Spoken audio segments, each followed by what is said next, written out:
பிப்ரவரி மாதம் 4ஆம் தேதி செவ்வாய்க்கிழமை. எபிரேயர் புத்தகம் 12வது அதிகாரம் 1-4 இறைவசனம். அதில் சிறப்பாய் 2வது வசனம். நம்பிக்கையை தொடங்கி வழிநடத்துபவரும் அதை நிறைவு செய்யுமான இயேசு மீது கண்களை பதிய வைப்போம். அவர் தாம் அடையவிருந்த மகிழ்ச்சியின் பொருட்டு இழிவையும் பொருட்படுத்தாமல் சிலுவை ஏற்றுக்கொண்டார். இப்பொழுது தந்தையின் வலப்பக்கத்தில் வீற்றிருக்கிறார். வலப்பக்கம் வீற்றிருப்பது வெற்றி அடையாளம். காரணம், அந்த சிலுவையை அவர் ஏற்றுக்கொண்டார். அந்த இயேசு மீது நம்முடைய கண்களை பதிய. ஆபிரகாம் யார் மீது வைத்தார்? அப்படி இன்கார்னேஷன், மனு உருவெடுக்க யாரும் கிடைக்கவில்லை. முழுமையாக நம்பினார், அவ்வளவுதான். யெகோவா தேவன் மீது முழு நம்பிக்கை வைத்தார். ஆனா இன்றைக்கு நமக்கு அப்படி இல்லை. விசுவாசத்தை துவக்கியவரும் விசுவாசத்தை வழிநடத்தினவரும் நிறைவு செய்து விட்டார். அதுக்கு என்ன செய்தார்? சிலுவையை அவர் ஏற்றுக்கொண்டு இன்னைக்கு தந்தையின் வலப்பக்கம் வீற்றிருக்கிறார். ஆகவே நமக்கு நம்முடைய நம்பிக்கை பொய்யானதல்ல. ஆபிரகாம் மேலானவர் தான். ஒன்றுமில்லாமல் மீதே நம்பினார். இல்லாதது இருப்பதை போல சற்றவனை உயிர்ப்பிக்க வல்லவர் என்பதை அவர் நம்பினார். ஆகவேதான் துணிந்து தன்னுடைய மகனை பலியிட துணிந்தார். ஆனால் இன்றைக்கு நமக்கு அப்படி மனு உருவான கிறிஸ்து,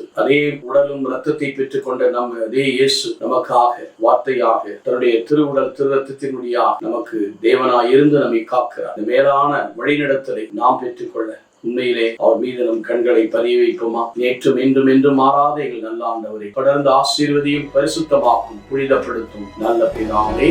ஆமென்.